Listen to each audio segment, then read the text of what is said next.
શિવપુરાણ ભાગ 167।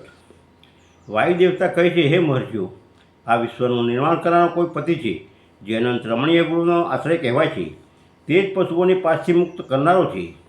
એના વગર સંસારની સૃષ્ટિ કેવી રીતે થઈ શકી? કેમ કે પશુ અજ્ઞાની અને પાસ અચેતન છે.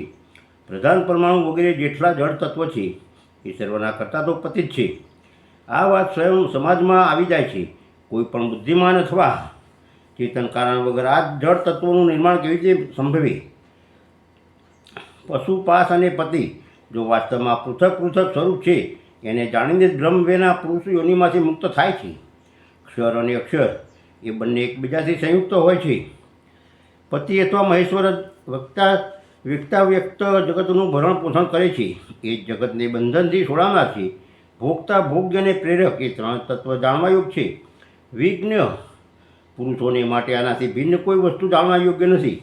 સૃષ્ટિના આરંભમાં એક જ રુદ્રદેવ વિદ્યમાન રહે છે, બીજું કોઈ હોતું જ નથી. એ જ આ જગતની સૃષ્ટિ કરીને એની રક્ષા કરે છે અને અંતે સર્વનો સંહાર કરી દે છે.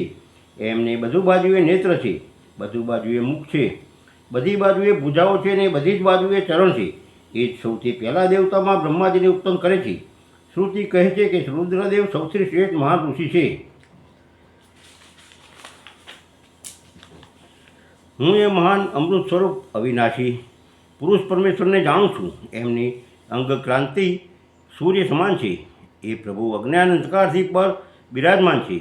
એ પરમાત્માથી પર બીજી કોઈ વસ્તુ નથી. એનાથી અત્યંત સૂક્ષ્મ અને એનાથી અધિક મહાન કશું જ નથી. એમનાથી જ આખું જગત પરિપૂર્ણ છે. એમને બધી જ બાજુએ હાથ, પગ, નેત્ર, મસ્તક, મુખ અને કાન છે. એ લોકોમાં સૌને વ્યાપીને સ્થિત છે. તે સંપૂર્ણ ઇન્દ્રિયોના વિષયોને જાણનારા છે, પરંતુ વાસ્તવમાં તે સર્વ ઇન્દ્રિયો રહિત છે.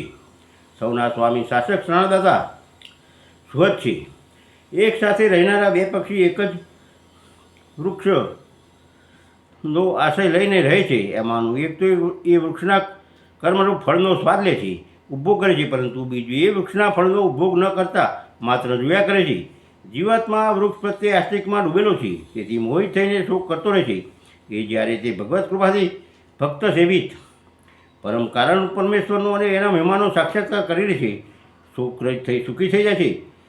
યજ્ઞ, કૃતુ તથા ભૂત, વર્તમાન અને ભવિષ્ય સંપૂર્ણ છે માયાવી રચે છે અને માયાથી જેમાં પ્રવેશ થઈને રહે છે. પ્રકૃતિને જ માયા સમજવી જોઈએ અને મહેશ્વર જ તે માયાવી છે. એ વિશ્વકર્મા મહેશ્વર જ પરમ દેવતા પરમાત્મા છે, જે સૌના હૃદયમાં બિરાજમાન છે. એમને જાણીને જ પુરુષ આનંદમય અમૃતનો અનુભવ કરે છે. બ્રહ્માથી પણ શ્રેષ્ઠ અસીમ અને અવિનાશમી પરમાત્મા વિદ્યા અને અવિદ્યા બંને ગુણભાવે સ્થિત છે. વિનાશશીલ જળ વર્ગને જ અહીં અવિદ્યા કહી છે અને અવિનાશી જીવને વિદ્યા નામ આપવામાં આવ્યું છે. જે બંને વિદ્યા અને વિદ્યા પર શાસન કરે છે તે મહેશ્વર એમનાથી સર્વથા ભિન્ન વિલક્ષણ છે. એ પ્રતાપી મહેશ્વર આ જગતમાં સમાષ્ટિભૂત ઇન્દ્રિય વર્ગરૂપ એક એક જાણને અનેક પ્રચારે રચીને એનો વિસ્તાર કરે છે. પછી તે સંહાર કરીને સૌને અનેકથી એકમાં પરિણિત કરી દે છે. ભાગ 167 પૂરો.